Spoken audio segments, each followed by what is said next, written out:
Hi everyone, good evening. So let's start our 37 number 37 Sydney meetup in Australia.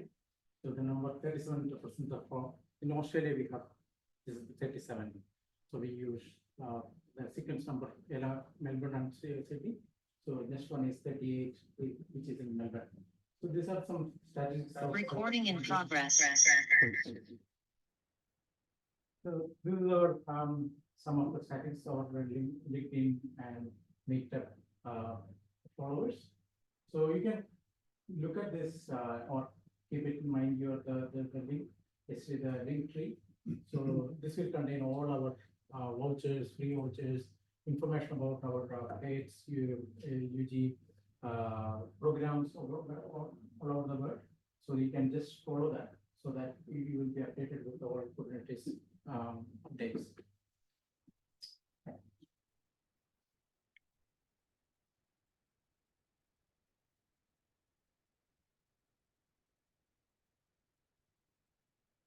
So this is the one which we saw in the previous page, the URL, which will contain all the links to the important announcements, our all the social media pages. So you can go from here. So this is our founder, Yong. He is from Lanka. He is the founder of K8SUG. Yeah. So you can take as many photos and upload into this particular page. You can scan the QR code and then you can upload. So only thing you please do not delete the we have done. Yeah.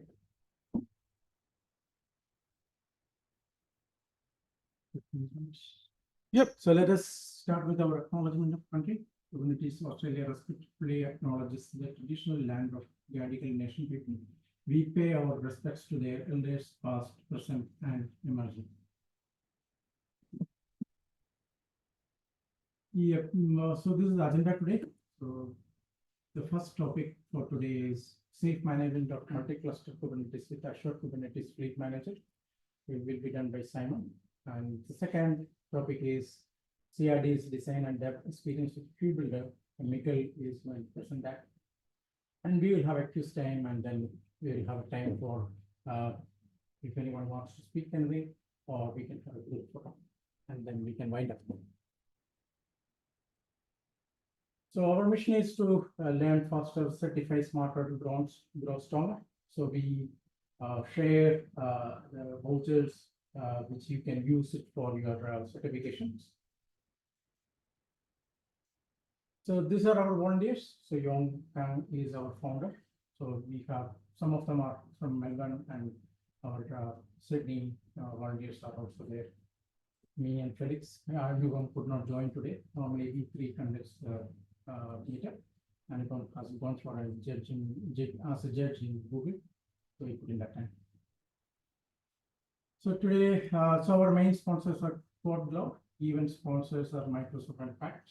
So Pact have a lot of books, and we have a present gift from for the first winner of the quiz today. We will have a Kubernetes library book.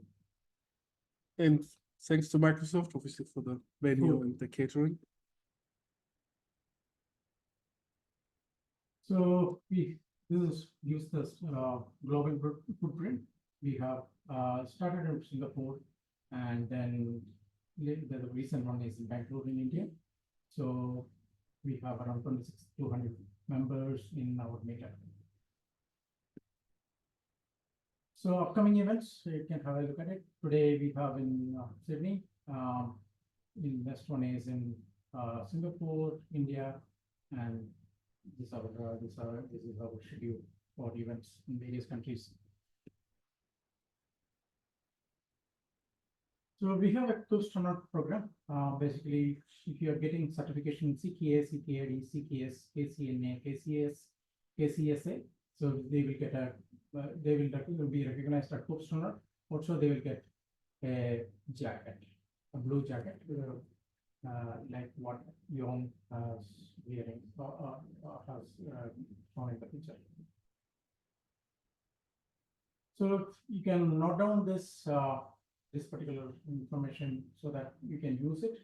So if you are planning for any certifications, there are 50% of AA plan for port cloud. You don't require any port for it, but you can go to the link and then you can avail the discount. And there are 75% of Kubernetes bundles available.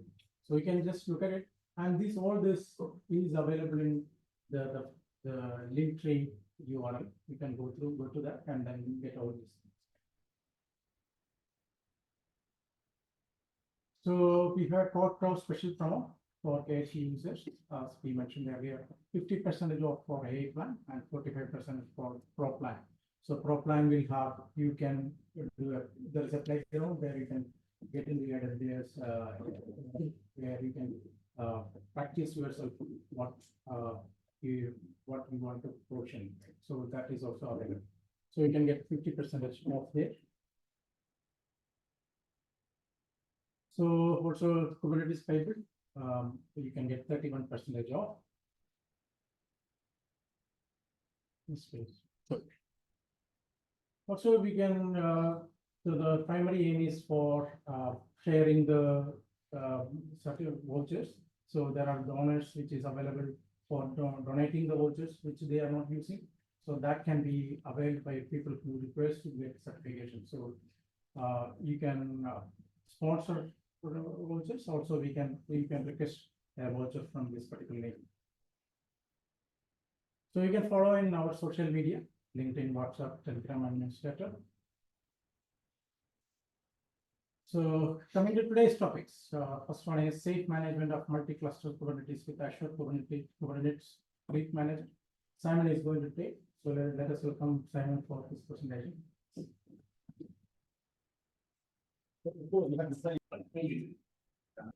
All right, cool.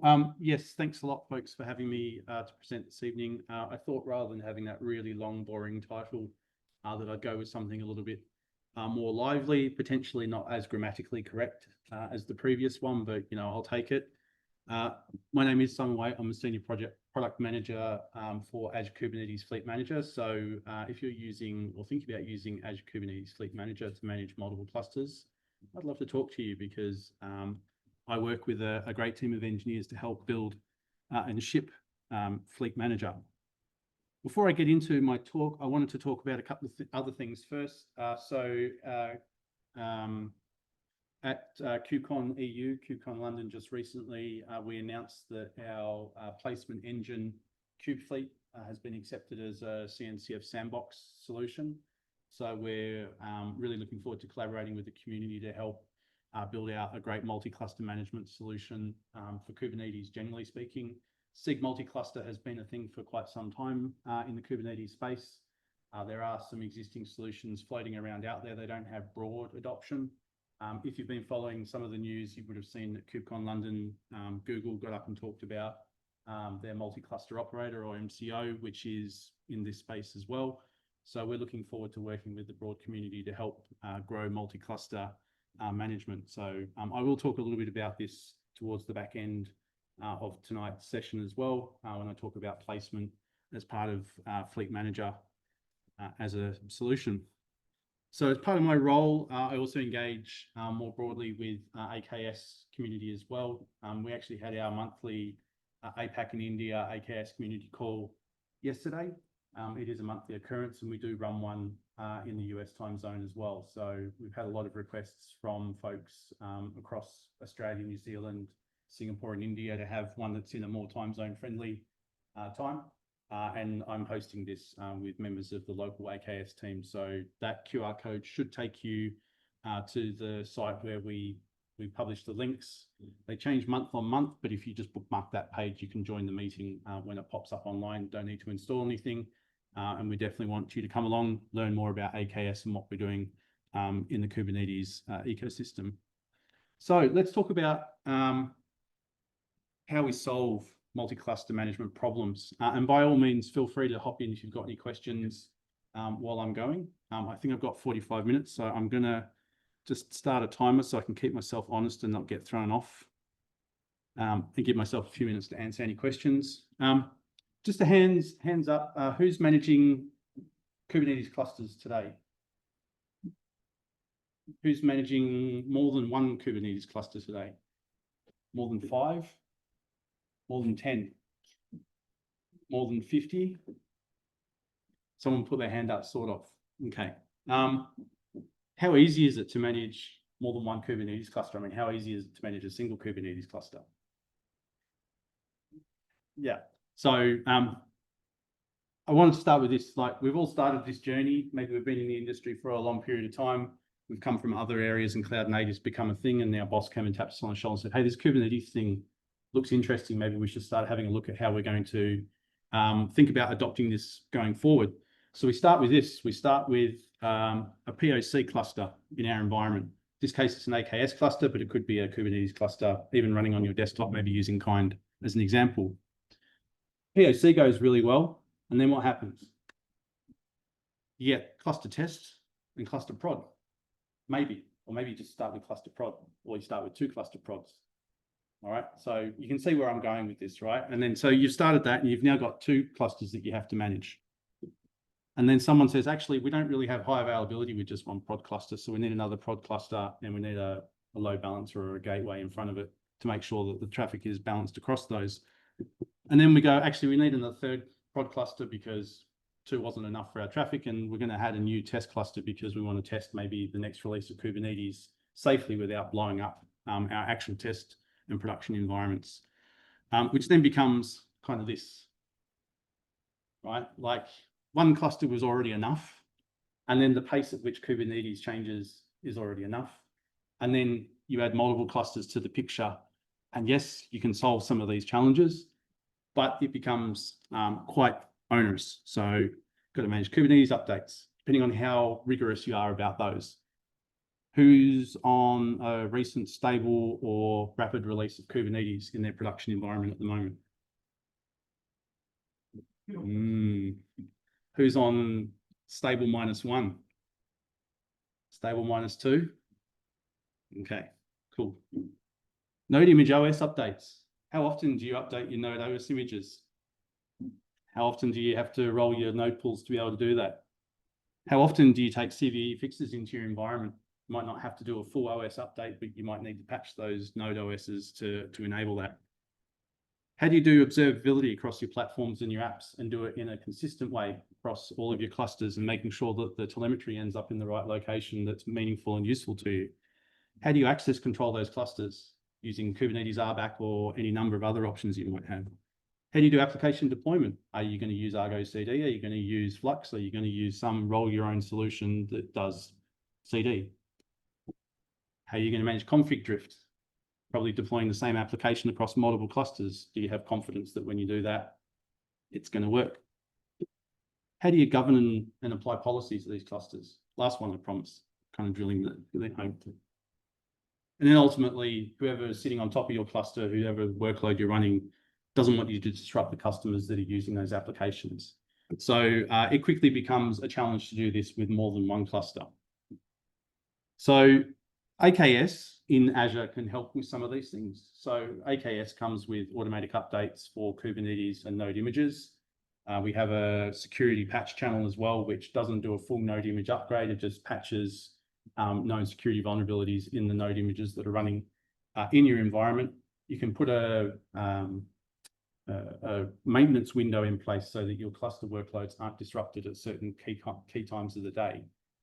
But if I go back a couple of slides, even if we have that, and get rid of all of those things, and we go back to here, and we now want to update these things. So we make sure that we do test before we do production, and that maybe we only do one production server or cluster before we do the rest of them.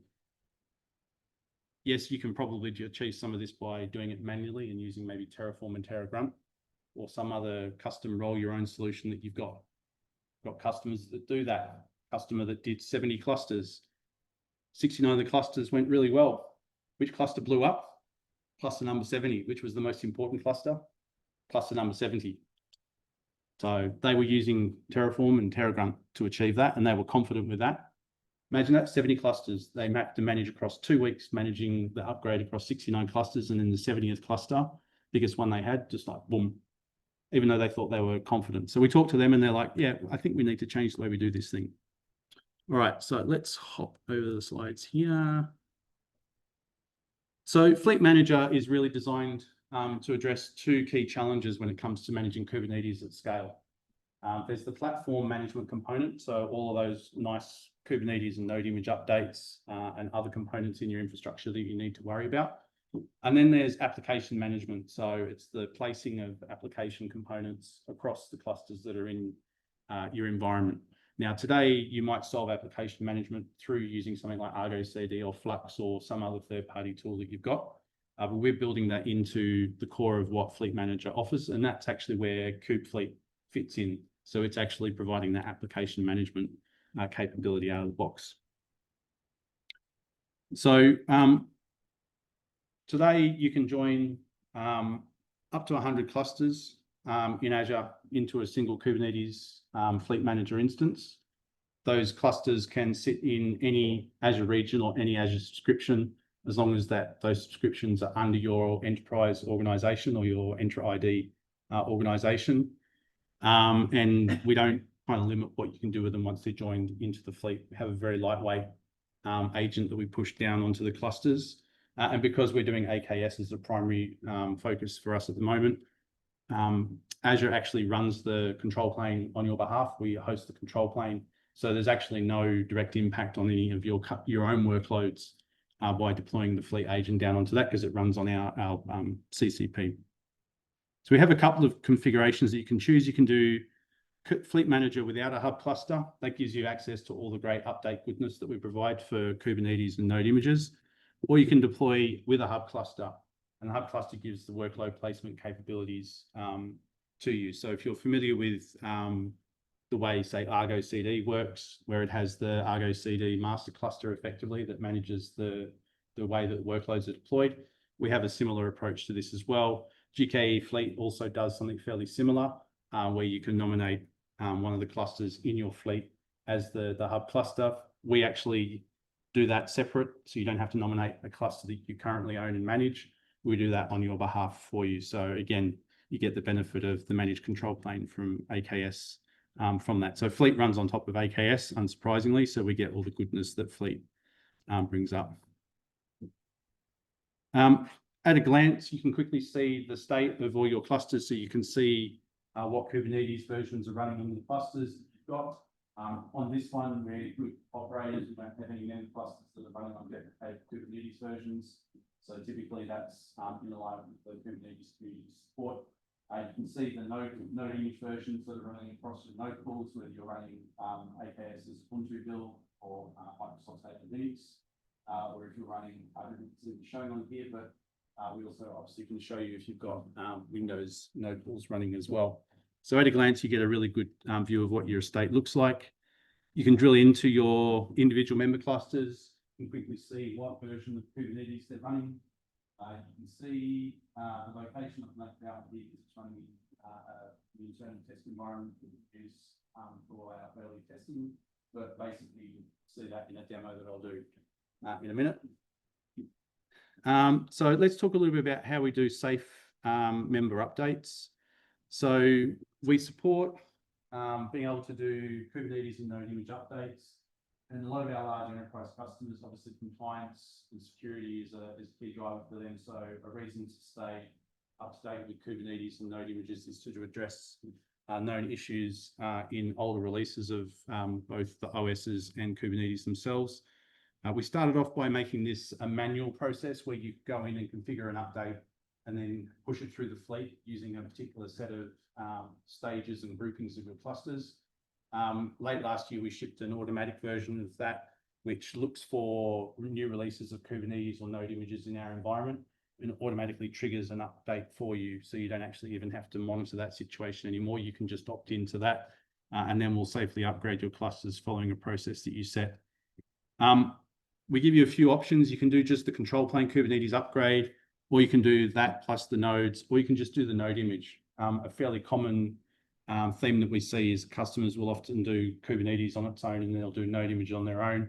Node images update once a week, and Kubernetes is obviously updating far less often than that. So being able to update those node images much more frequently is beneficial. Yes, question? Whenever you're doing the node image upgrades, do you honor PDBs? Yes. Yeah. Yeah, so PDBs, so pod disruption budgets, interestingly, often a very big challenge for upgrades at scale. They can typically be misconfigured. Yeah. So there is some debate about whether, you know, you give customers the option to say, honor my PDBs unless I really want you to do this update, in which case ignore the PDBs, but we honor the PDBs as part of our upgrade process. We do a lot of work on upgrades. From a fleet manager perspective, we actually leverage the inbuilt upgrade capability of AKS. We don't do anything additionally on top of that. We're basically acting as an orchestrator to make sure that we tell AKS to update at a particular point in time rather than letting it just choose when to update. We do have one benefit beyond using just node images on individual clusters, is this last point here. And it's a subtle one. Oftentimes customers who have compliance demands want to know that they're running consistent versions of Kubernetes and then an exact same copy of a node image on every single cluster they have in Azure at the moment. If you use auto upgrade for node image on AKS clusters, you will get whatever the most recent latest image is that's available to upgrade that node image at that time.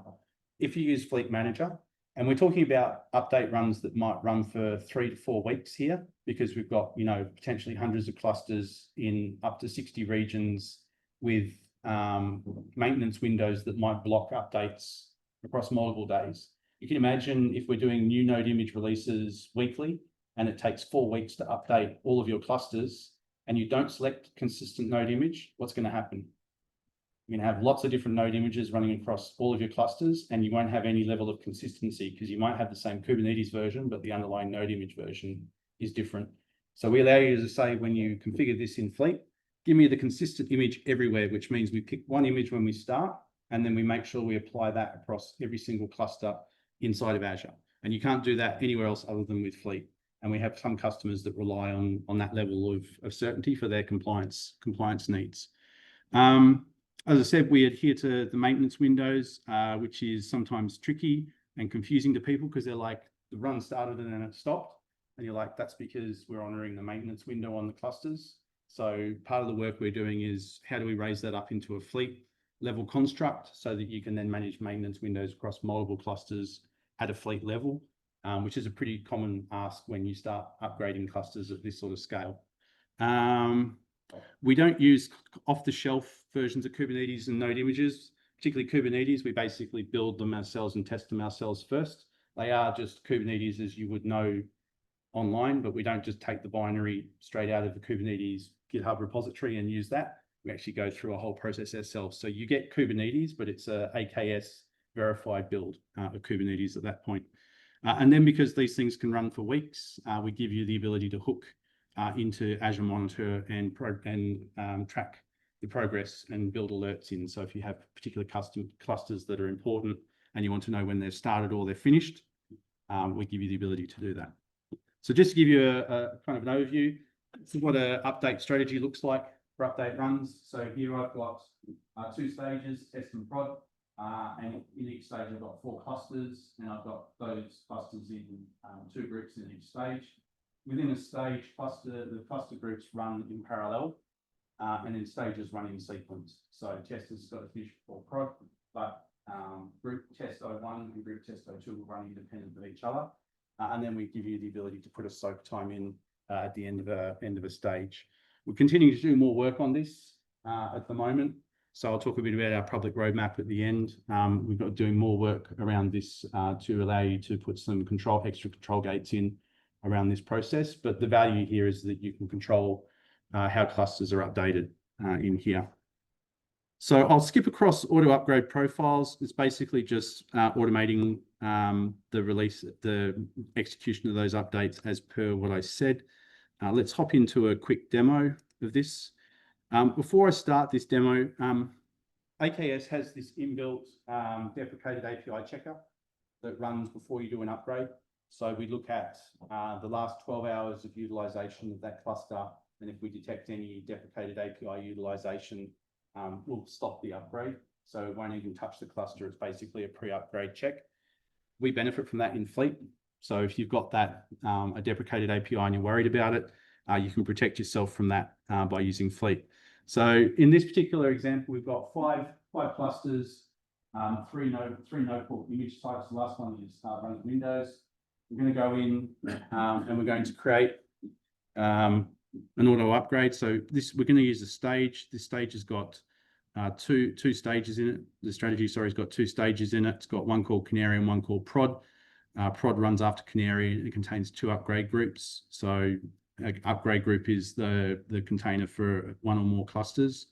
I'm going to configure an auto upgrade profile here. Need to give it a easily defined name if I could type properly. Don't want to disable it. I need to re-record this video. This was recorded a little while ago. We're going to use stages, and then you can see here what we're doing is we're going to use stable release. So that's N-1 version of Kubernetes. We're going to give you some more choices here in the not too distant future to give you more control over how you do that upgrade. In this instance, we're only going to use latest image, which means that whatever the latest node image is in that particular region will be the one that gets used. They can speed up the upgrade because you're not having to wait for the images to be released. And then we're going to use that staged update strategy that we used before. So this is an auto upgrade profile. So I would create it. And then I would typically wait for the next release of either Kubernetes or a node image to trigger this. We just added the capability that you can set one of these up and then you can manually ask for an update run to be created from it. And then you can manually execute it on the spot. So if you want to actually run an update now using this auto upgrade profile, you can do that right now. You can go in and say, basically use this as a template. It'll generate it and you can go, yeah, it looks good. And then you can run it like it was a manual run, but you're not having to set that up. And then the next time that version trigger happens, it'll automatically run the auto upgrade. So this is running sometime later, a node image upgrade is released. This is running.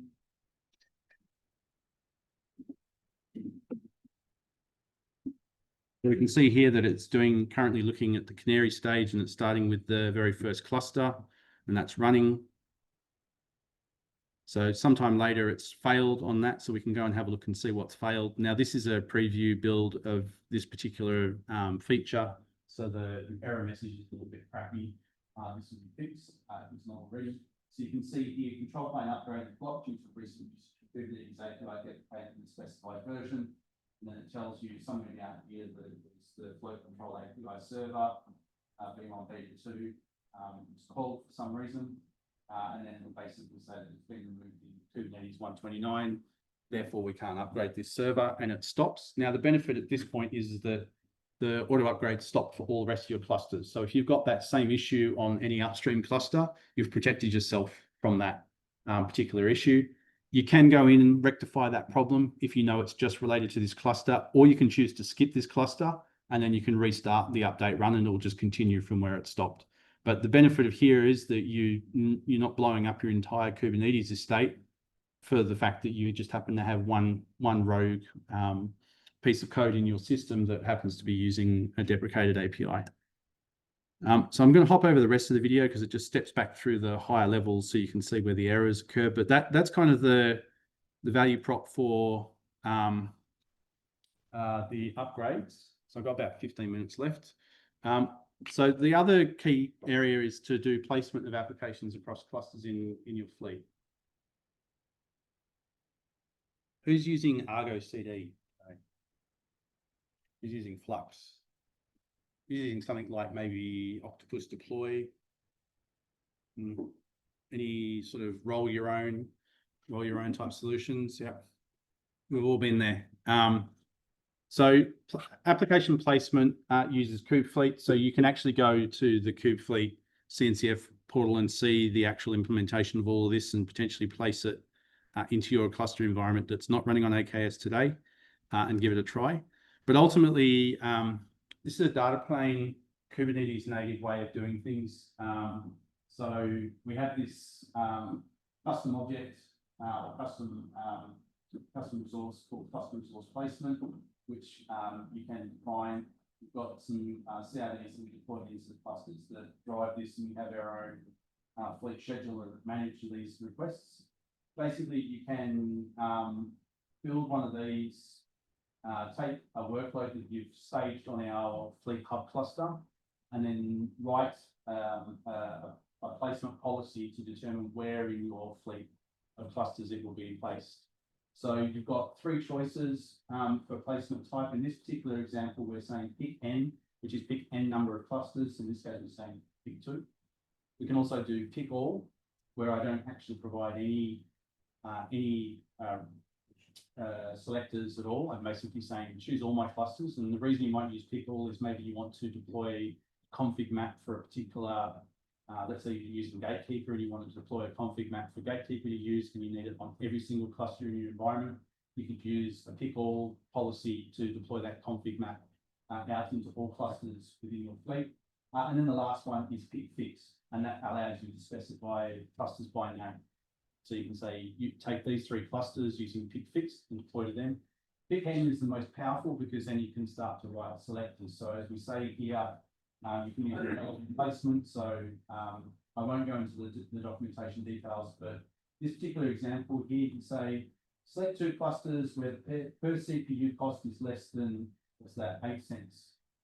I don't know what the timeline is for 8 cents there. I think that's must be a minute, I think. But basically, we allow you to say, look at this particular property on the cluster. So Kubernetes Azure.com / per CPU core cost.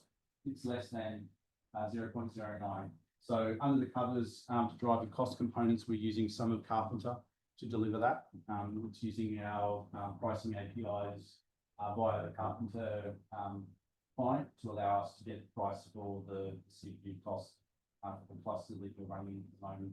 So it's pretty powerful, and it's powerful in that it allows you to achieve a lot of outcomes. You can do things like override certain components. So a classic example for overriding is in test, you want to run the test version of the container image. And in production, you want to run the production version of that container image. They're probably coming from different container registries or different repositories in a container registry. With an override, you can have your default deployment deploy the test version, and then you can have an override that targets your production clusters based on a set of criteria that says, take this particular property in the manifest and override it and pull the image from another container registry. So I won't go into that today, but we've kind of built out a series of building blocks that gives you a toolbox that allows you to do quite dynamic resource placement. And we're continuing to add capabilities in here, doing things like selection of GPU. When we start to look at doing multi-cloud, hybrid cloud, potentially looking at where the cluster is running. So today we're supporting just AKS, but there is work that we're looking at doing that might allow us to support other places. And then we even allow you to support your own labels. So you might have custom label schemes. You can write selectors that allow you to choose those labels as part of your cluster resource placement. So a simple example, this is taking a workload of some type. At the moment, our minimum level of granularity will allow you to go down to the cluster resource placement with a namespace. We're going to do some more work to allow you to choose resources inside a namespace, because we know not every environment has a nice namespace to application separation. Sometimes you'll have bits of a namespace that you want in other places. Even though when you start talking about multi-cluster services and things like that, you're supposed to have the idea of namespace sameness. We know that that's not going to necessarily hold true. That's the theory. The reality is that the real world doesn't necessarily work like that. So you can do cluster level and namespace scope resource placement with this. But if you're doing application workload style placement, we'll typically place the namespace as your resource type. And this particular cluster resource placement, we're saying pick 2 clusters. We're going to use a topology spread constraint with a max skew of 1, which means that we will need to make sure that at least one of the clusters that we choose is in the region, the other one is not. The topology key is going to be region. We populate AKS clusters with three additional properties when we onboard them into Fleet. We put the subscription ID, Azure subscription ID in, we put the Azure region in, and we put region, subscription, and resource group. So you can use those three Azure properties, which typically wouldn't be part of the Kubernetes ecosystem in part of your placement criteria. So here we're saying we use the region, and if we can't meet that requirement, so potentially we don't have the ability to put this workload across two different regions, don't schedule it. So try to schedule this with Fleet Manager and it can't satisfy that, you get a placement error out of Kubernetes and you'll know immediately that the Fleet can't satisfy that for you.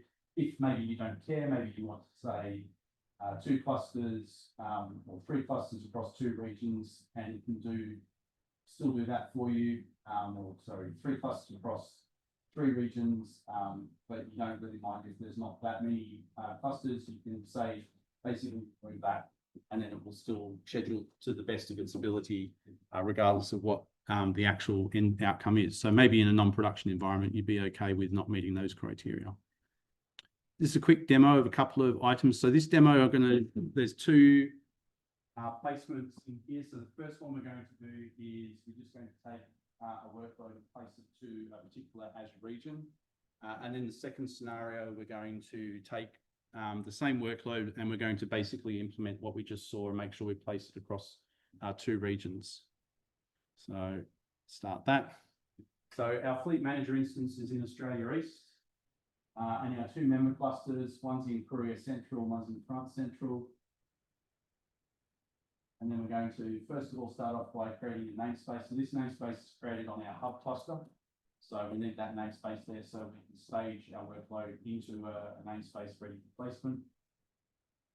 Then we're going to just go and use the Kubernetes API for the hub cluster to basically place the deployment.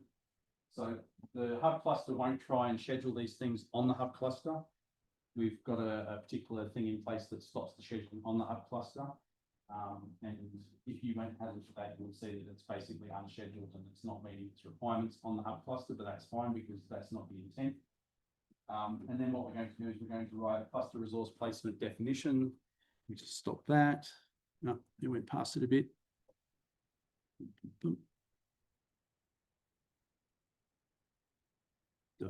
Too slow. So hopefully you can see that. So it's a CRP. Basically, we're saying we're going to do fleetmanager.com/location, which is Courier Central, which is the name. And we're going to pick, in this case, if there was more than one cluster in that environment, we'd place the workload onto all the clusters in the Courier Central region. We could choose to reduce that and say just pick one as an example. And then in the portal, we get this experience where it's now trying to do the placement for us. We get a status that we can track. In this sample, because it's only a single cluster, it happens pretty quickly. You can imagine if you've got 10, 50, 20, 100, couple hundred server clusters, it would probably take a lot longer. But this gives you the ability to watch the placement as it runs. So if we run that, this completes pretty quickly. And what we're going to do is just going to go and have a look at that Courier Central cluster. And we'll see that the namespace has been placed onto it. So we should see the quad namespace is there. And then if we look at the service and ingress, we should see that the service is created and there's a public IP. If we open that, we can see card's been placed onto that cluster. Yep, question. I'm assuming the track through the taint or So we have inbuilt taints and tolerations. Yeah. That's fine. The second one is there any kind of API that we use for the Fleet Hub? Because I saw you use some kind of session manager where you to apply something. That's Kubernetes. It's Kubernetes API. Oh, so it's So a API. So yeah. Yep. It's the hub cluster. Hub cluster is just a Kubernetes cluster, and you interact with it as you would any other Kubernetes cluster. When you do a apply, we have a requirement for some protected types to be enveloped, so that the hub cluster doesn't try and schedule them. We are doing more work to improve that enveloping, but standard object types like deployments, you can just basically apply them straight on the hub cluster without doing anything to them. So if you've got a deployment manifest today for a particular object, you can go and apply it onto the hub cluster in a namespace that you've created, and then use placement to place that deployment onto any cluster within the fleet. So we try to make it as easy and as understandable as possible. Yeah. The first bit I did in that command line is I used the Azure CLI command to get my kubeconfig for the hub cluster. And then it got merged down into my kubeconfig, and I was connected to the hub cluster at that point. So I've got to obviously have the right permissions to be able to do that. But I did a deployment and a service. They were in a namespace, and then I used cluster resource placement to place that namespace onto a cluster, which stood up the deployment. So it pulled down the container image and instantiated a pod on the node for that container image, and then set up service on that cluster for me with a public IP address, which is I think it was a load balancer. So it's a standard behavior inside of Azure to stand that up with an Azure load balancer it's transparent to me as a Kubernetes operator. So that's that one example. That's just deploying to a single cluster based on the location. Second one, let's zip through this a little bit because we kind of looked at that. Yep. So this second one is a little bit different. This is going to place two regions.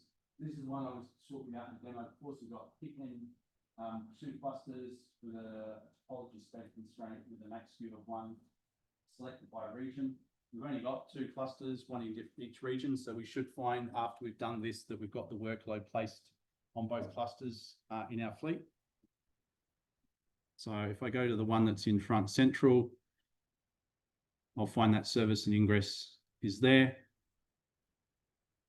So that's the quad running in that cluster. And if I go back to my other cluster, I'll find the services also running there as well. So again, the reason I love this and the reason I think it's so powerful is I haven't had to tell, as the operator, I don't need to know my estate. I can basically say, based on a set of criteria, find a cluster somewhere in my fleet that will run this workload for me. Now, in the real world, you probably have more requirements than that. But ultimately, our goal here is to start thinking about clusters like the same way we think about pods and nodes, is that they're almost disposable. Like, I don't really care. The cluster has got this set of properties.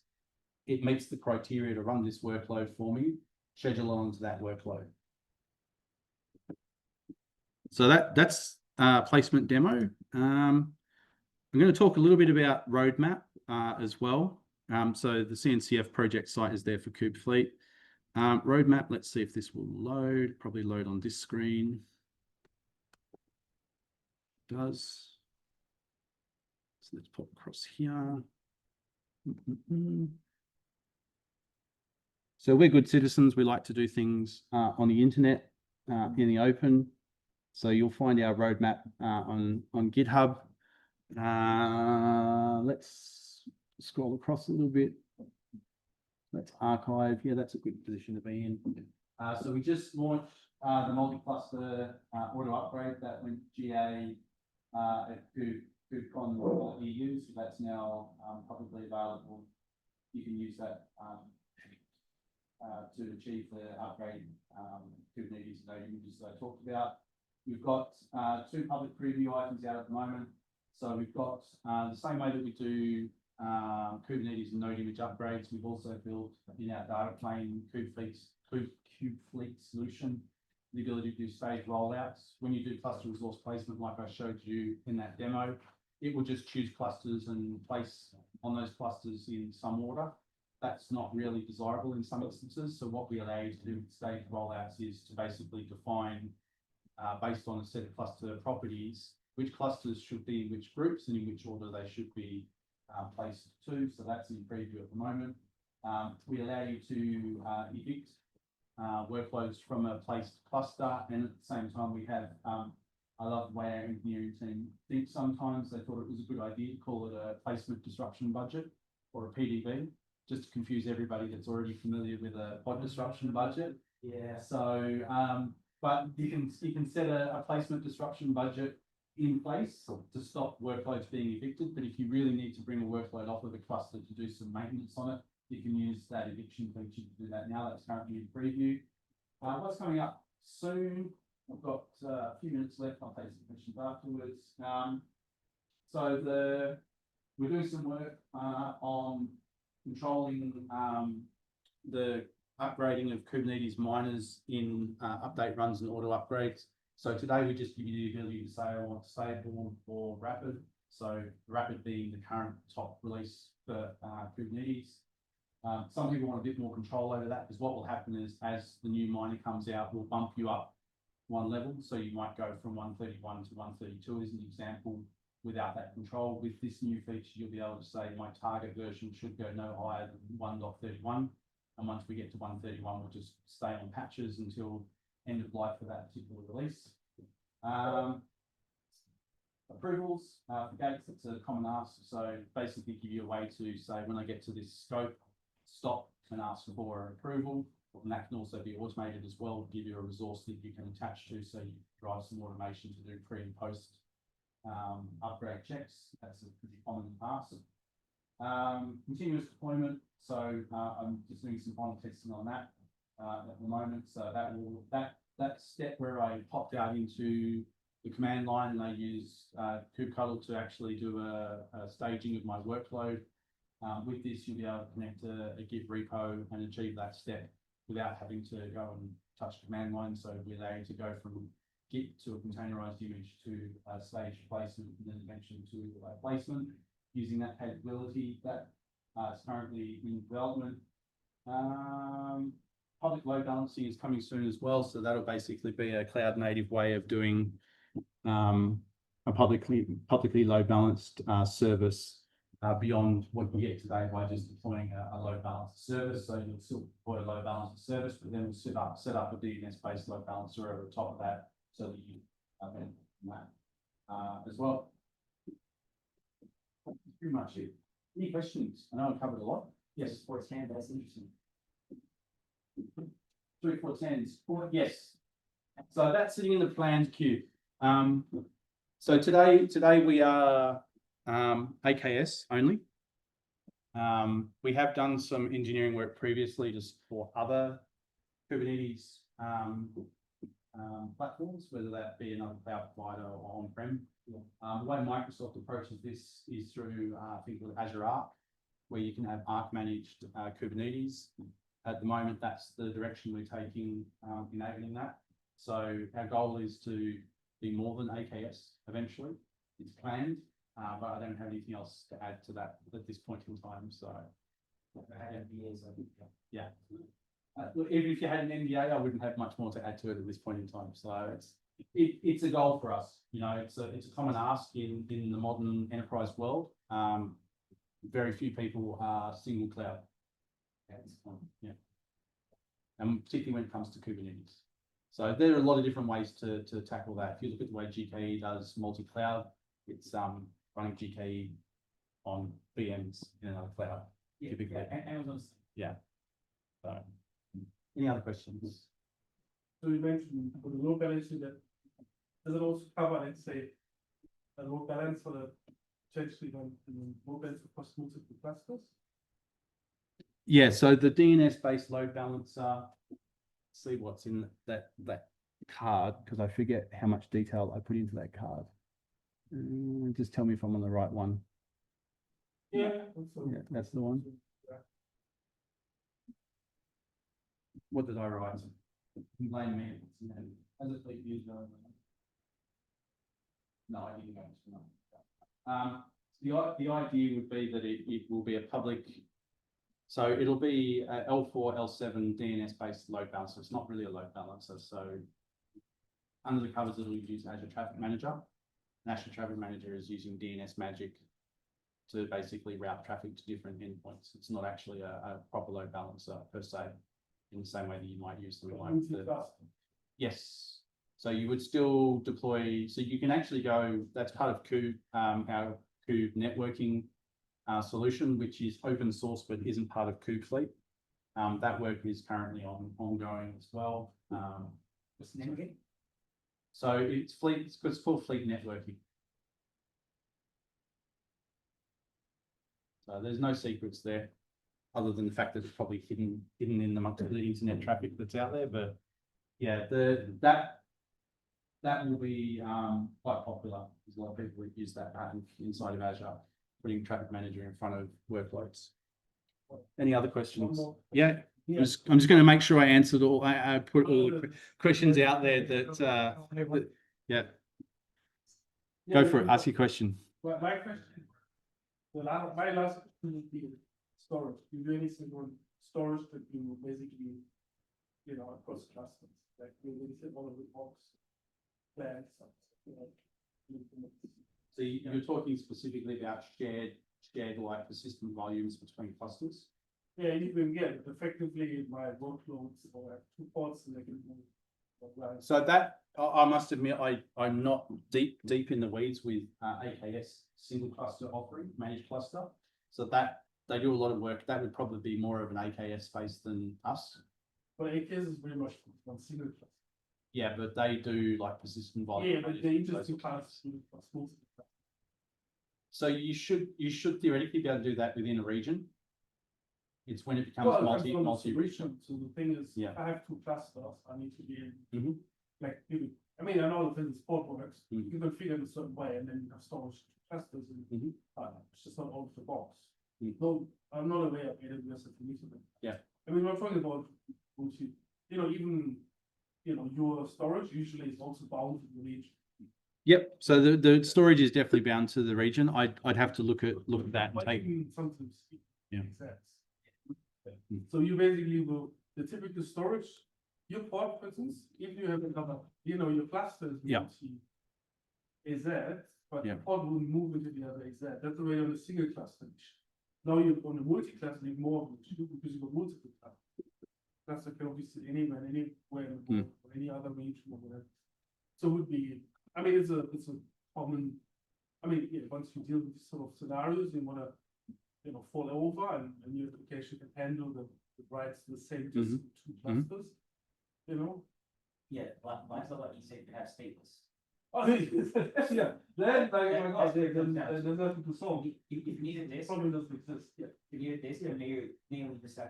Well, That's basically. yeah.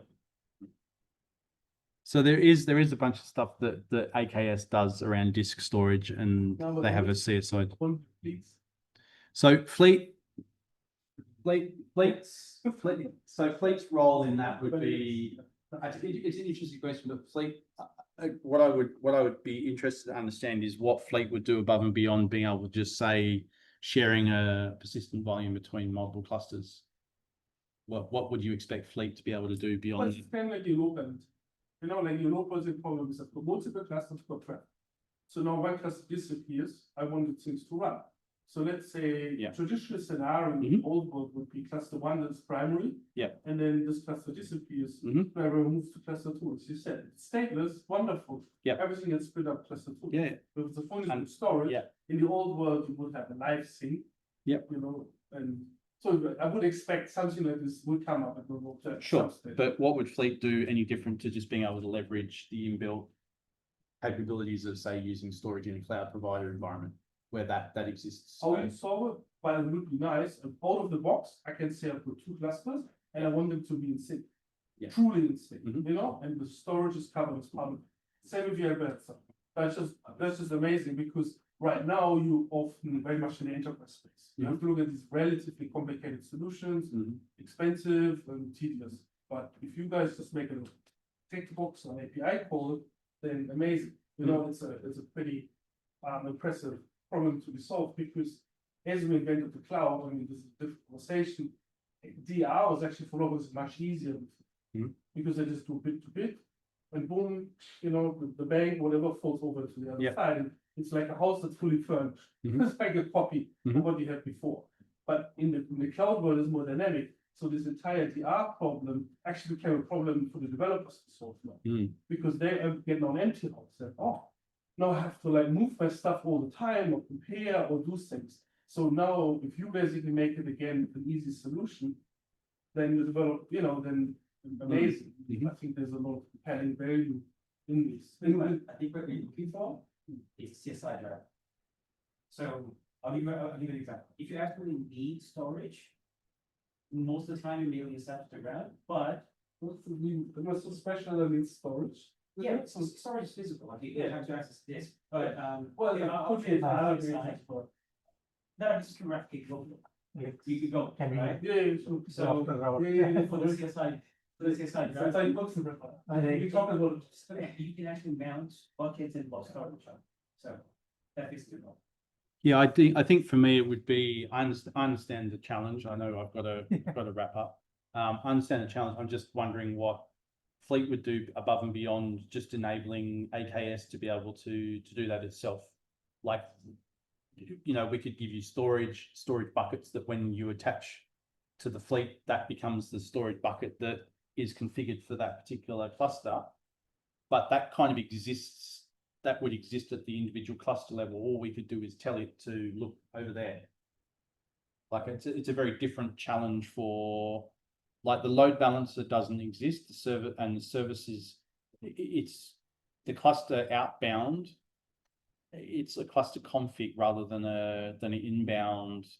I understand the problem to make. I'll have a look after this. I'll have a chat to our storage team as well. We definitely have some stuff around Azure backup that could potentially be interesting, but that's not the problem you're trying to solve. Cool. All right, I'm going to stop.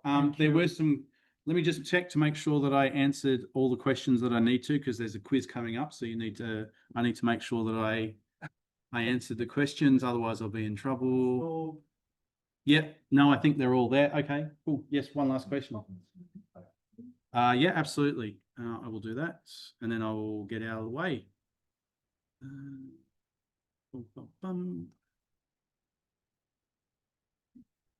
on. Finding the right screen. There we are.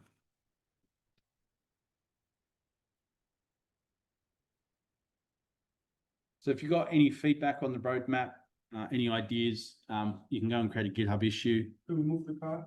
Huh? Yeah, I'll put it in the backlog. Isn't that the usual thing? It's like we might get to it later. But yeah, if you've got definitely any of the existing roadmap items we're working on, you can go and add content and comments in there. If you've got ideas or things you think we should do, you can also add them in there as well. We do a pretty good job of keeping on top of those. There's a lot in there though. If you go and look at, this is the Fleet Manager roadmap. If you go and look at the AKS roadmap, there's a lot more in there. All right, I'm going to hop out the way for the next speaker. Thanks folks for hanging around.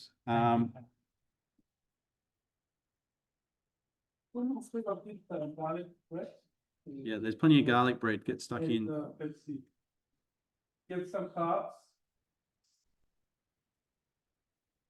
We have a little bit of time for the next. Yeah, Of course. yeah, I don't know. No, so there's a quick break. No break. Sorry, no break. No garlic bread. No garlic stuff. Yeah, no. let's finish this. Otherwise, no. Okay. All right, everybody, let's do this. Thank you very much for coming. I know it's the day before a long weekend, so there's some extra work being here. Thank you very much. I have 2 wing slides, so I'll have to go a little bit quicker. I'm happy to take questions by the end of everything. There might be a couple of spots where we're going to stop and kind of talk a little bit more. So I'm here to talk about CRD design, that experience with Kubebuilder. Who here knows what Kubebuilder is? Okay, nice. Who can tell me what a CRD is? Okay, that's gonna be fun. Right, a little bit about me. That's myself in the midst of the pandemic with my glorious hair and beard. So I've been here for 15 years. Out of the 15, 12 in the platform space and 10 building. I love what I do. I think the platform space is amazing. There's a lot of stuff to do. I also think we need more people who are software engineers in the space. Not just, you got to know what you're doing. You got to take the developer hat and put it on. That's where we get the best experience for our platforms. Quick agenda. Literally 2 slides about productivity at scale so we can have a baseline of what I'm talking about. And then we're going to jump right into CRD best design, best practices and design, and Kubernetes controls with Kubebuilder, a quick plug for safety culture, and then we go for questions. Right, so whenever I talk about productivity at scale, and I have this conversation basically every other day, People think that scale is just more. Let's build more. Let's create more clusters. Let's add more services. Sometimes it's not that. So a very productive company ships product features, ships high quality software, and ships frequently. It's not hard to understand this. What's the opposite of this?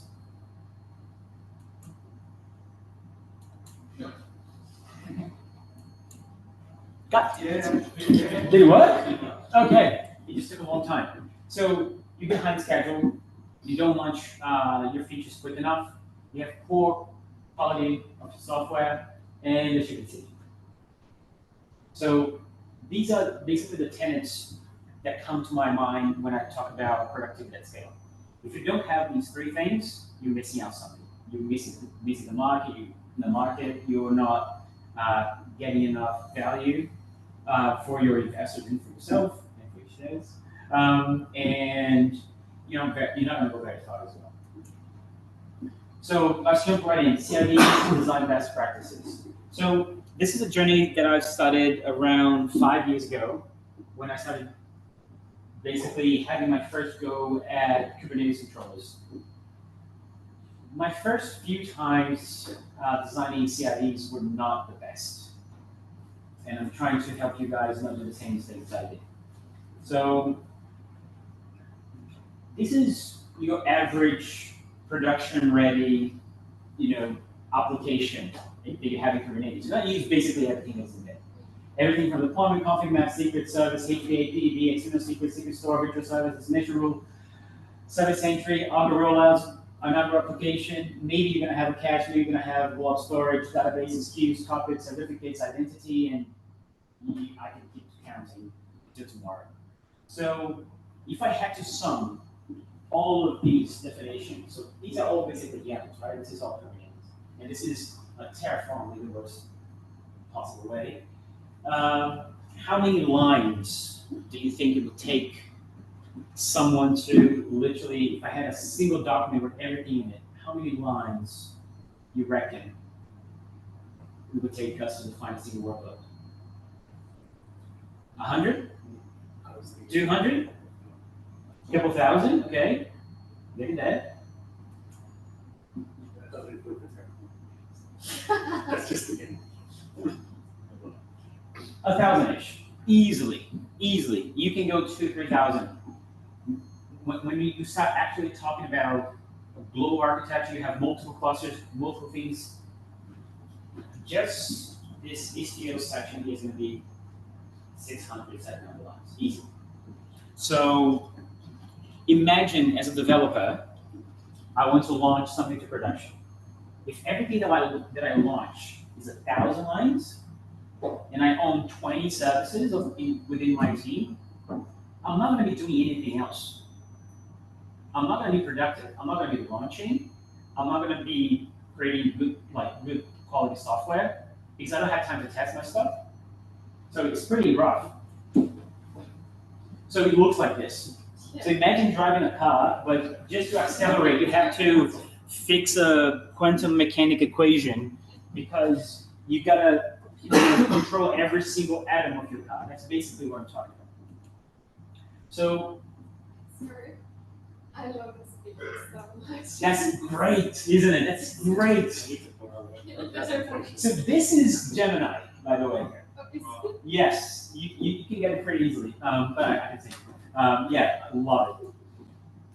So a CRD that would encapsulate all of this will look like that. So that would be the first, rough situation where you try to just combine everything into a single custom representation.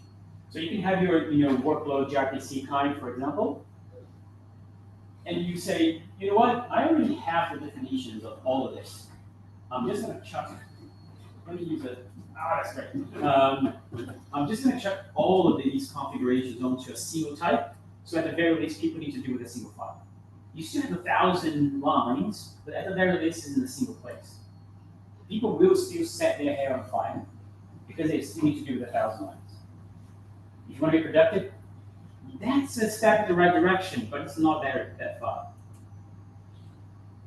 imagine something like this. I can reason about this. As a developer, do I actually care exactly which subnet my Postgres database is in?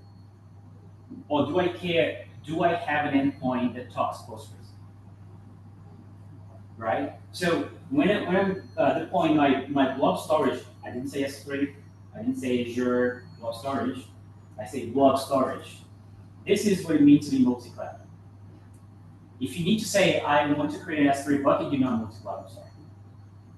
You're not. So database, maybe if you're running in AWS, my controller is going to deploy in RDS. If I'm running on-prem, maybe I have a database host already ready to go. If I'm running in Azure, pretty sure it's going to be a solution there. Should be great. But this is the kind of stuff that people can reason about. What about everything else? There's a bunch of stuff that is not on this. Everything else is, the term that I'm trying to coin within safety culture is every single feature that the platform team provides should be autopiloted by default. You don't need to say what kind of load balancer you want. You need to tell me what's the public host name. You need to tell me if you want to be public, maybe, sure. Or if you don't want to be public, that's fine. But most of the things, where's my CPU? I didn't say how many CPUs I want, or memory, because I can vertically scale you up. You don't have to tell me. That's one last thing.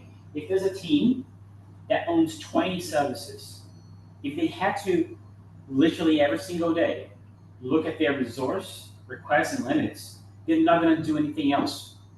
They're going to live by looking at dashboards the whole day. They're going to rename themselves as SRE, and they're going to stop literally providing products to the company. They're going to literally handhold APIs the whole day. So if we can do magic for our teams, we should. That's basically what I'm saying. And it doesn't look great. Like that Tesla's futuristic, cyberpunk look. I'm pretty sure everyone would love to have a car like this. It's more like VYT. Yeah, I can see that. Wait, sorry, too far. This is too cluttered. I prefer this. Anyway, so let's keep going. I have to end slides. So the idea that you're able from a smaller definition generate everything that you need, because there's a bunch of stuff that is inferred. So let's say blob storage. If you're running on Azure or AWS, just saying you need a blob storage is not enough. You need an IAM role, you need some kind of identity, you need policies that will let you touch that blob storage right and read it right. I can infer everything. I know who you are. I know what you're trying to do. I know what it should be named. So I can infer everything else. From your perspective, you just need a blob storage. So once again, quick reminder. We need to ship product features. We need to ship high quality software, and we need to ship more frequently. So some of the tenets, some things that we've talked about already, just kind of going through. We need to create high-level constructs and abstractions. No one cares, as a developer, no one cares if we use ECO. No one cares. Oh, but ECO is great. Yes, it's an amazing piece of engineering, and I love it, and I use it every day. No one cares. You know what they care? If when someone makes a HTTP call, their backend API gets called. How it gets there, no one cares. Literally no one cares. And this is a revelation that I've had. And I literally have daily conversations about this. People are like, this is amazing. Yes, if I need to give you 50 lines of configuration, I'm never going to use it. That's basically, that's the bottom line. We need to require the minimum amount of configuration. If I don't need you to tell me something, I'm not going to ask you. You need to tell me your name, sure. Do I need how much CPU you need? I'll give you half a CPU. Do you need more? I'll give you a little bit more. I'll vertically I will scale you. Oh, you need even more. Horizontally scale you. Cool. Azure has this product. Amazon has this product. Google has this product. It's called auto scaling. we can do it. Autopilot whenever possible, give back manual controls as needed. There will always be the 90 to 95th percentile critical application in your company that needs manual controls. They will need specific database parameters. They're going to need specific network paths. They're going to need higher, bigger instances, dedicated instances. Maybe they're that special that they actually need disk. So there are, so the 90 to 95th percentile and up, I'm happy to give you all manual controls. Have fun. But for the 95th and below, buddy, if you create a normal API, you could not care less. You just want your API to work. Everyone wants heroic. I give you a target Z file, you give me back an endpoint, I'm hit it, and I'm happy. That's what developers want. Within the platform space, I see it day in and day out. People are very passionate about what they do. But they're so passionate that they forget on the other side, the clients. What they want to be productive. So, and the revelation is you must provide features and not just infrastructure. No one cares about what the VPC ID is, what the security group ID is, what your identity ID is. They want their stuff to work. And requiring the minimum amount of integration will get you that. And once again, your customers, the developers, must not be asked to care about infrastructure. They care about features. So if I say, I'll give you a load balancer, a load balancing features, do they care if it's an NLB, an ALB, or an ECO egress gateway, or an Nginx, or an Apache? You don't care. The name of the feature is load balancing. And that's a selling point. How that's under the hood, no one knows. No one needs to know.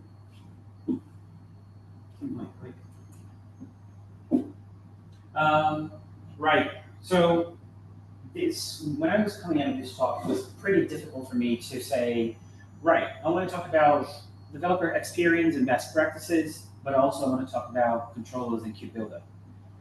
I can literally talk about these two terms for weeks. I'm not even joking. We could literally set up camp here and I'll be talking about it all night. I wanted to focus specifically on the CRDs because that's the interface. I'll give you an example. What the Fleet, what's the name again?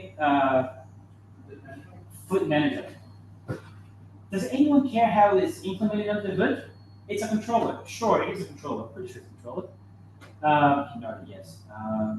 But if it's written in C#, do I care? No, I care about the feature. And the feature, the interface of the feature is a CRD. So that's why I wanted to kind of focus a lot on the CRD because that's our feature. That's literally our API. I want to talk about a little bit about controllers now. Once again, I could use the 45 minutes or a multiplier of 45 minutes of talking about it. I'll be brief. So the three things that Kubebuilder gives you out of the box, they are super important. A base project structure. You don't have to come up with your own. There's already best practices. And because it's a common project structure, that means you can create 10 controllers within your team, and everyone knows how the projects look like. It's a common structure. I move between projects, and I'm like, oh yeah, well, I can find this, I can find that. Oh, I know where it is, where the CID definition is, where the make files are, where the main.go is, where my flags are located. That really helps productivity. The second most important one, well, arguably the first, but the CID generation and validation. So has anyone ever looked or ran the command kube control get CID? Sure. I actually have a slide about this, so I'm not going to talk too much, but it's massive.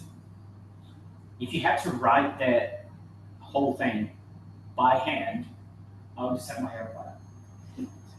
And did copy autogen. That's very important because that's a requirement from Kubernetes.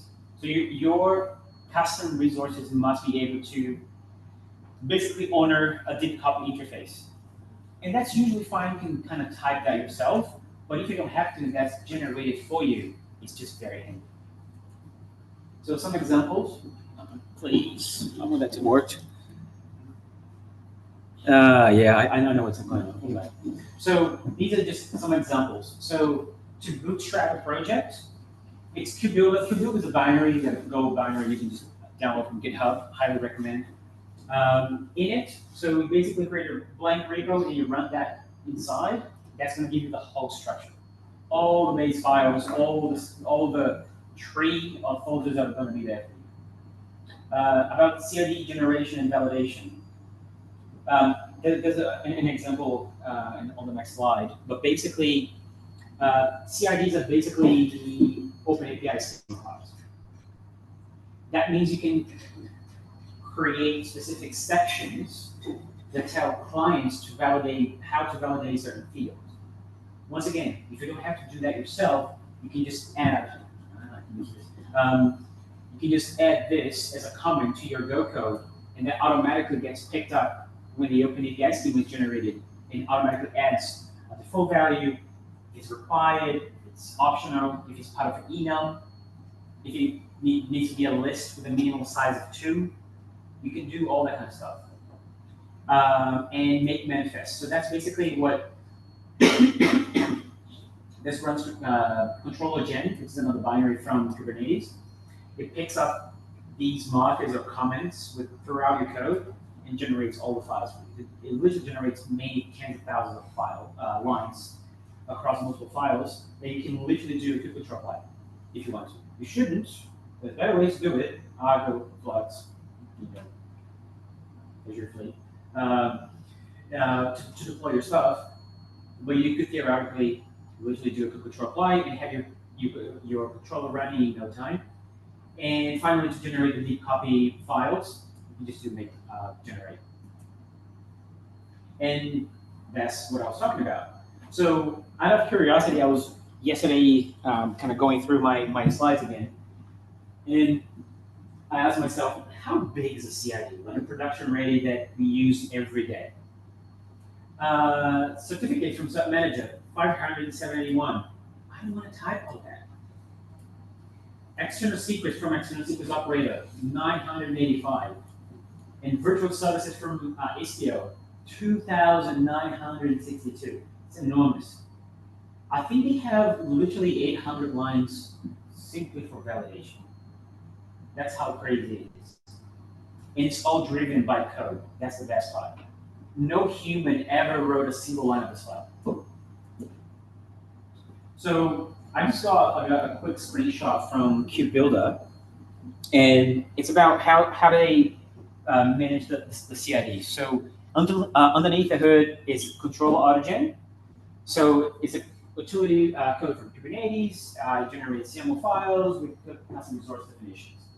So it looks for comments that start with this. These are called markers within throughout your code. And there's an example after this one. And as I said, through make manifest, it literally picks those markers up. It literally has knowledge about your code base. So it understands if I add a marker, like that one that I had on the previous slide, comes back one more. It's just slow. Phone's very hard. So if you add a comment like this to a struct, it literally knows what the struct is tied to and understands what the final CRD will look like and add those validations to your generated YAML file, which is pretty amazing.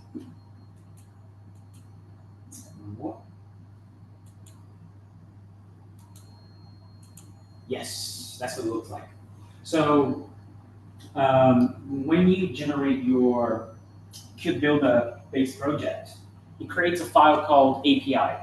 And inside API is going to be every single version that you create. So V1, Alpha 1, it's usually the first version, the one that sucks the most, because if you don't know what you're doing, you're going to test things out. So inside of each version, you're going to have multiple Go files with structs. And those structs are going to become your CRD definitions. And you can, through the markers, sadly I didn't add this example, I should have added another one here, I'll do it next time. You can actually see what the output of each of these tags are in the final YAML. So you can see, oh, you want to add a default version for latest, so you don't even need to tell me what your image is. I'll always get the latest. I'm happy with it. I can say this specific field is not even required. So if you're going, for whatever reason, when you define the CRD, you don't give me this field, or you leave it blank, you'll say, no, can't do better, come back later. So then you don't have a broken CRD in your Kubernetes cluster. And for more complex types, you can actually have nested specs. So within a key of your CRD, you can have other keys that have other keys and so on and so forth. That also works. I can say, in this layer, this is optional. But within config, if I add a key, it becomes required. So you can actually say that, which is pretty good. It takes care of, I'll say, 80 to 90% of the use cases. Whenever you cannot use one of these validations, which there are cases where you cannot do what you want to do, you can always fall back to use a validation webhook. So a validation webhook is the extreme opposite to this, which is not magic at all. It's literally the Kubernetes API server saying, look, someone's trying to apply this. Does it look legit? And you can literally codify in Go all your logic. You can call APIs, you can check S3 buckets, you can fetch files, you can fetch whatever you want. And then if you don't return an error, the API server will say, yep, looks good to me. Off you go to City. So sometimes you need complex validations. You can only achieve that through a validation method.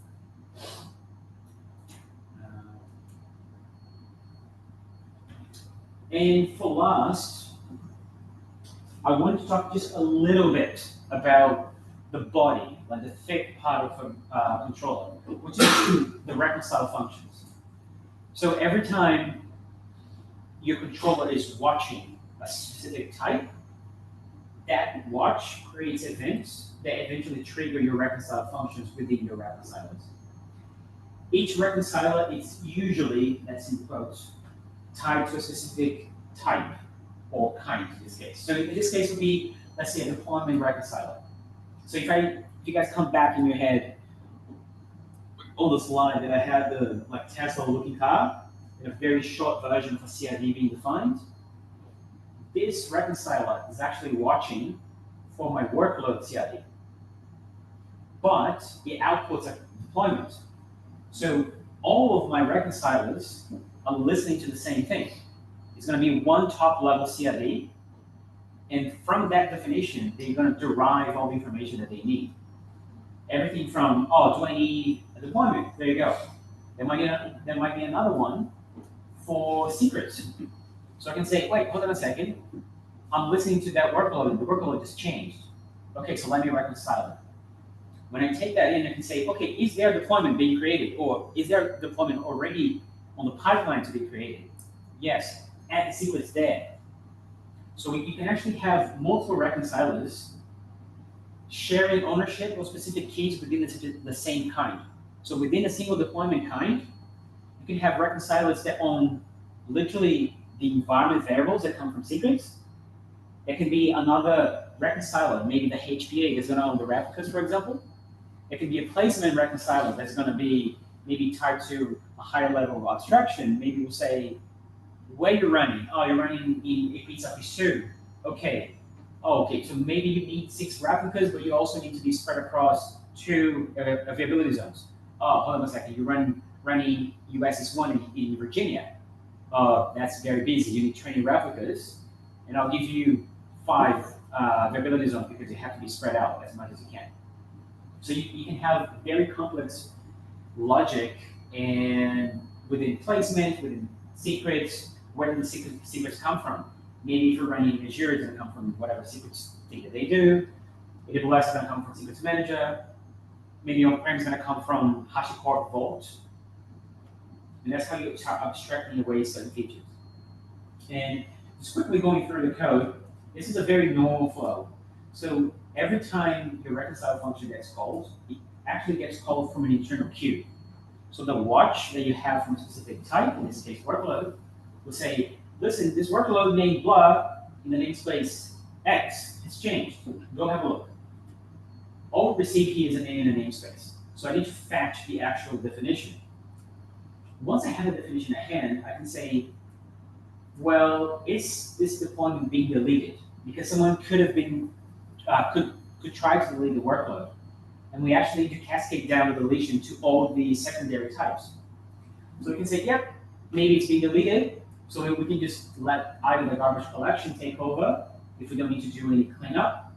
Or we can actually say, wait, give me a second, let me clean up a couple things, and then do it.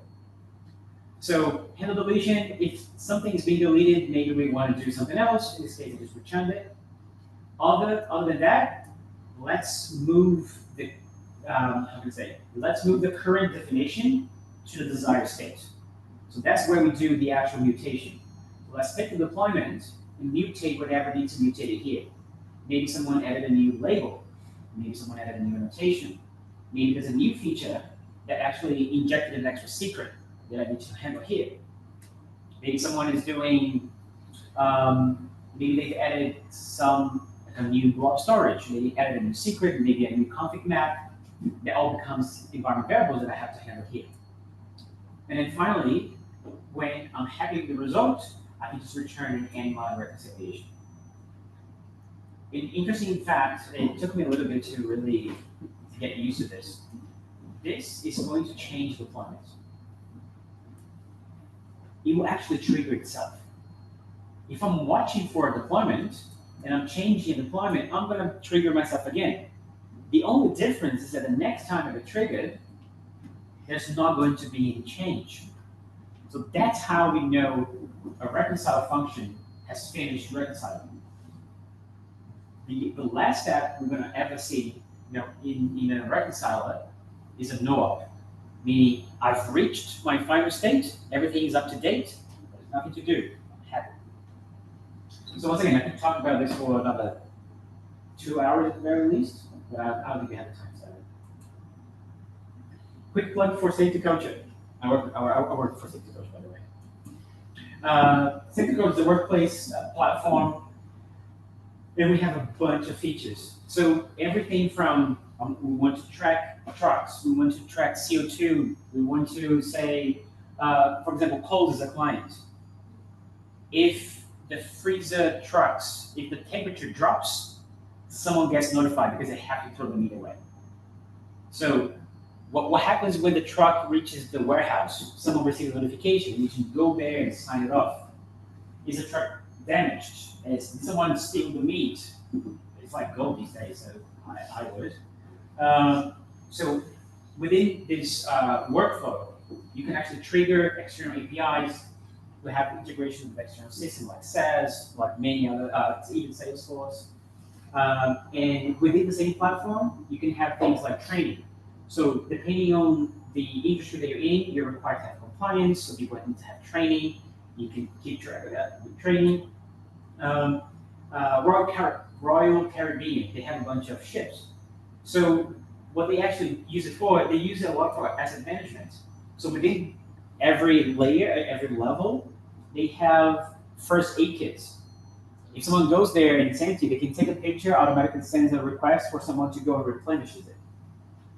It's the same thing for mining. There's a bunch of mining companies that use our platform to keep track of service for their trucks. And if something's damaged, they take a picture, automatically sends notification for the service department, and they take it. Just a few of the clients. You can see Sodexo, Azure, Qantas, Kmart, Coles, Levi's, Target, Aldi. So a bunch of well-known brands. Pretty interesting if you're curious. Come talk to me. And just a quick wrap up. About custom resource definitions, or CRDs, we need to, as platform engineers, we need to create high-level constructs and abstractions. People don't care about Kubernetes outside of ourselves. Our customers, they just want to get things done, and we need you to help them to get there. Your product is software, it's not infrastructure. I'll give you features, and that's all you should be caring about. Your customers must not be asked to care about infrastructure. I've said this too many times. And Kubebuilder helps you focus on delivering your feature. Do I want to create a high-level abstraction so people don't have to write 1,000 lines anymore? And I can have a single definition that I can share compute in Kubernetes, but also infrastructure in different cloud providers? That is a feature. It helps us because it gives us manifest generation, project scaffolding, and there's a bunch of best practices built in with a bunch of footprint protection, which is very awesome. Do we have a little bit of time? Kumar, you have 2 minutes. Like a quick question. One was you mentioned obviously the customers. In the end, when you write CRDs, who in the end has to like populate them? Is it for the developers? You tell them you wrote a new CRD. Is that like those are questions? Who's your actual customer? Or is it for the DevOps team? You do use it for internally those things. The other question I wanted to know is maybe you can have like one or a couple of examples what you build actually, what type of CRDs, what do they actually do? Yeah. Like some examples. Yeah, cool. So first question, who populates the CRDs? It depends on the audience. There's a bunch of CRDs that I've written throughout many companies. They were meant to be only managed and touched by the platform team. Okay. So we have, instead of we have a global space where we manage multiple clusters. So that's a CRD too. But that's a very special CRD. You got to have a lot of knowledge to understand what you're doing. So that's platform.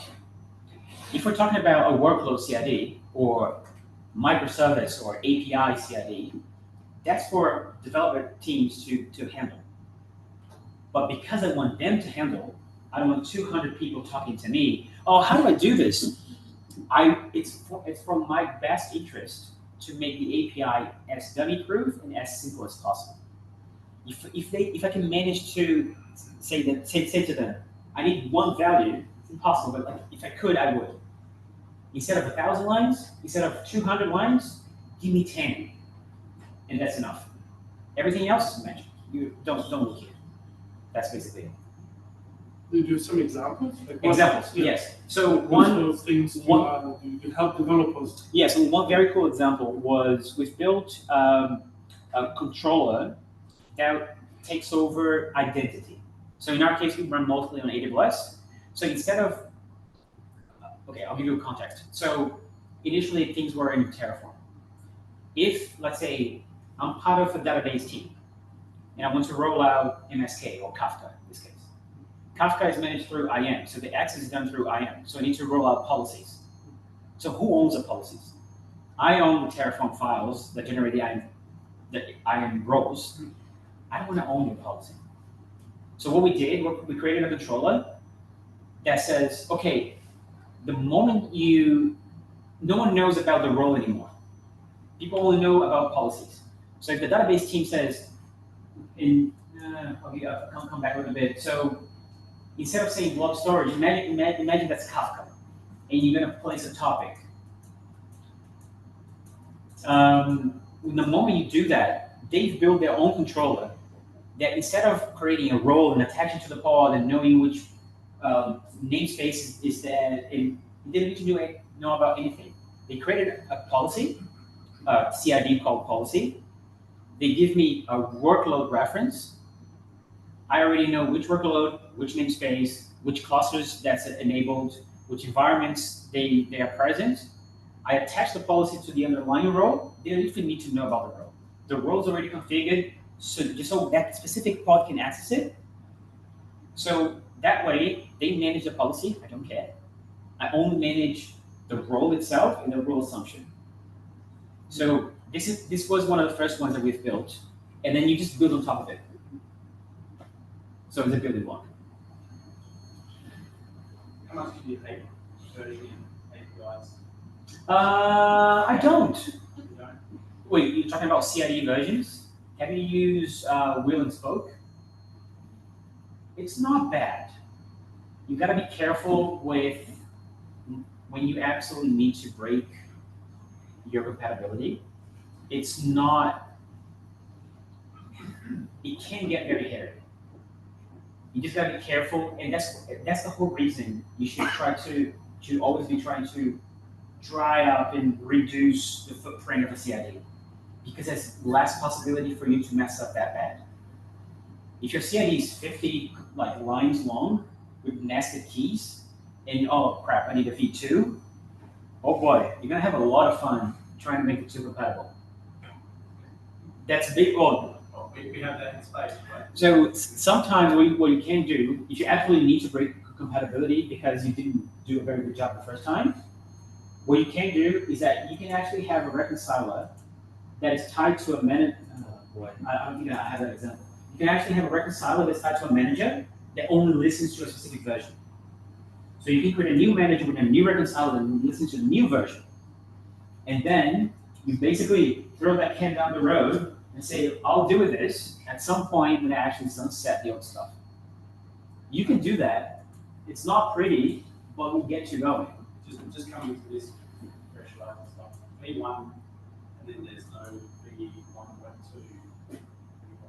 It's like Oh, V1 Alpha 1. Oh, yeah, you can actually go V1. You can actually go V1 Alpha 1. yeah, but it's Oh, like, V1 dash. Once you go to V1, it's like it doesn't seem to be a consistent way of doing it. Like I expected it to be much more strict version. Yeah, because the idea is that you're going to stay in alpha and beta for a long time. Yeah. Ideally, once you get to V1, it's like, yeah, I kind of know what I'm doing. The chance of me messing up that bad is going to be less. We actually think our beta alpha APIs published surrounding features ship first in beta, and then graduate to our beta. Yeah, maybe you could have held back a little bit more in beta. Yeah. I have a lot of V1 Alpha 1s that have been going strong for like over a year now. And we're like, oh, let's break now. Let's go beta. Give it out. We don't still know what we're doing. I find that personally, my OCD, like running fingernails down. It's like, You want to get rid of the alpha? Pre-production, it's production, this is the run off. Come on. I mean, it seems to be pretty common. Yeah, like Istio is beta. It will be beta forever, I think. So, and it's been 6, 7 years, 8 years, I think. So, yeah, I don't think anyone's in a hurry, or that much of a hurry. But yeah, that's basically all I have. Thank you very much for coming. I know it's a last day before a long weekend again. So thank you very much. I hope it was a interesting talk. Thank you, Megan, for insightful Can I talk on deploy it? Hi everyone, this is our Q stack. So there is around 10 questions.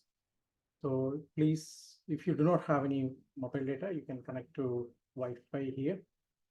Once you are ready, you let us know.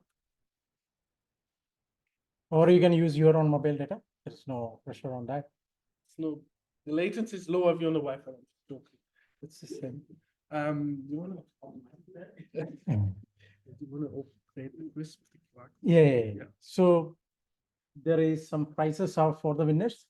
So you can see here, there are some free tickets to Auckland for KubeCon, Code Cloud vouchers. Yeah. And there is a Kubernetes Bible book, and yeah, you can see there. So let us go to our queues. They're giving it away for free. Oh, well, so you say at the conference again. Okay, well, tonight is your chance as well. Yes. Okay, starting this quiz. Next one.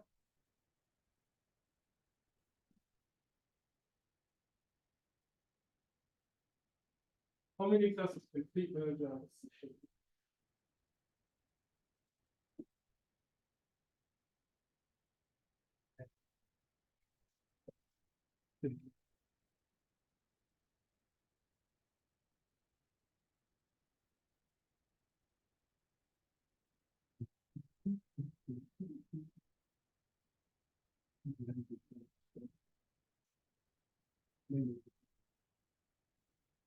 Oh, Oh, no one expected.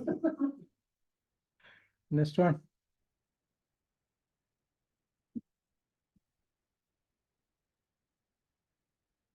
Fleet Manager workload placement doesn't support which of these companies today. Compute platform, custom compute, such memory, memory.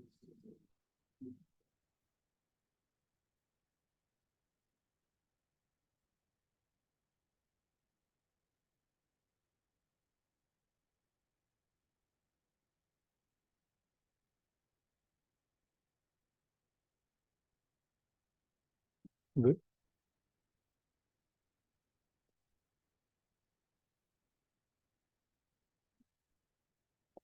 With Fleet Manager placement is used to take custom space in the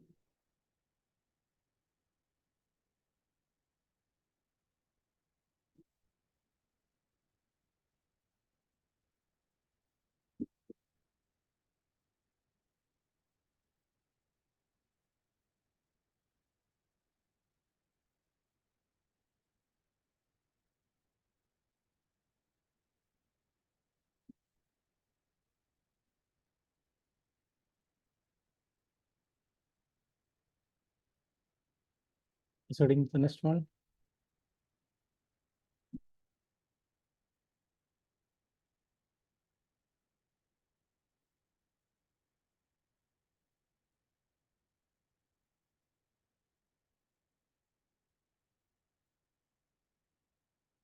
What is the difference between CRD and CR? So we define the source and the CR. Source, the upstream resource defined by the file, and the CR resource defined in the cluster. The CID argument is typical, we should overlook to CRs. Oh, almost.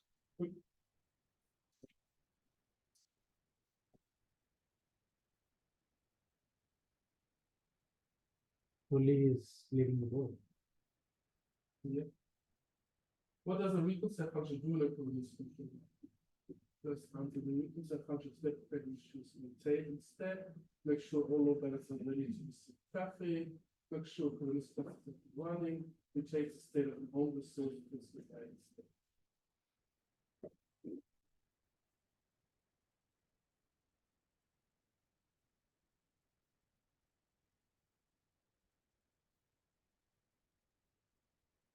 Ooh.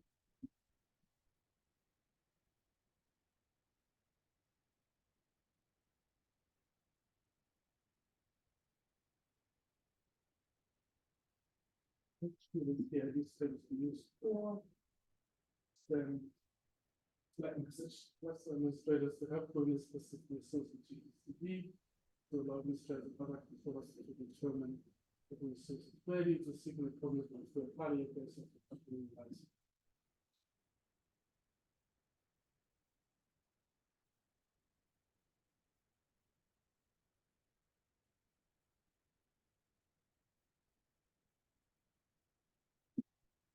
One more question.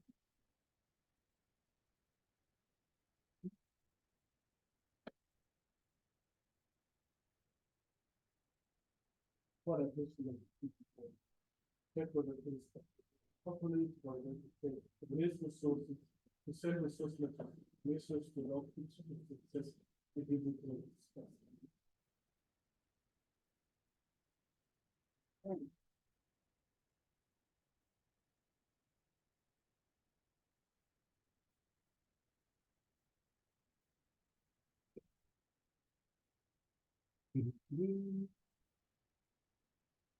Oh. So let us increase. No, good news is for 10 participants and for 10 prices. Everyone gets it's part of our philosophy. Everyone's gonna be happy. Everyone will be happy. Okay. So Lee is the winner. So we have 3 Cloud Native Summit tickets free. 3 Code Cloud access for 6 months. Free 50% off code for Kubernetes exams. and one Kubernetes Bible. So who is Oli? Please come. Which one you are choosing? Okay. So which is the book? The book. Thank you. Yeah, then I don't have to report the details because the price already.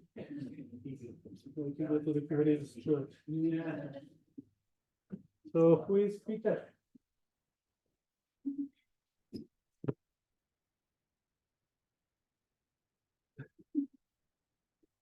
Which one you are choosing? What's the choice again? Code cloud access. Yeah, okay. For 50% off for vouchers. The second one, the Code cloud access. yes, you have your phone with you. Please scan this QR code and then share your.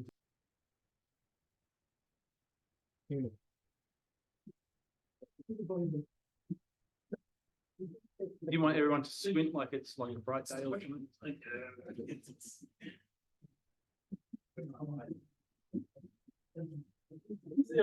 Yeah, we'll have to kind of like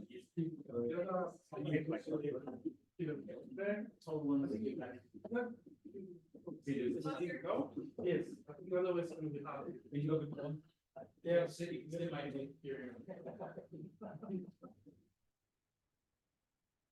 Smile, please. Yeah. 1, 2, 3, 1 seconds. Done. Thank you. And then maybe we should do another thing. Thank you all for coming. Thank you.